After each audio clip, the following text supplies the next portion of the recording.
I'd like for us to understand how we normally deal with emotions. The first way in which we deal with emotions, especially those termed negative, is suppression. I tend to suppress an emotion without giving it the right kind of expression.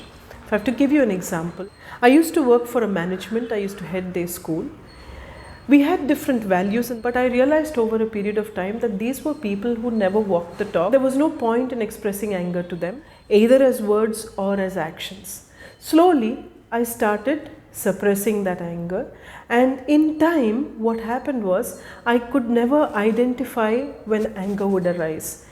This is a state we call repression, when I no longer pick up the cues of an emotion because I've been constantly suppressing it, and my body doesn't differentiate between that emotion and another state. Emotional repression over a period of time can push me towards exaggerated reactions.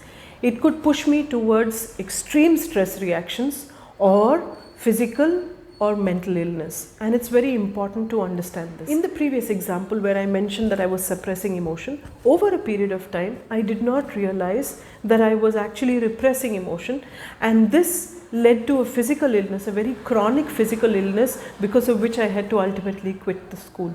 Now this is an example of how suppression and repression of an emotion can cause problems. The third and the more common when it comes to anger is what we call displacement. Displacement is where I feel an emotion in one place but I express it somewhere else. The most common example I can quote is I feel angry at work, I'm not able to vent out my anger at a colleague or at my boss, and therefore I come back home and I vent out that anger on my child, my dog or my spouse, and this is emotional displacement. Another way in which we deal with emotion is distraction that leads to addiction.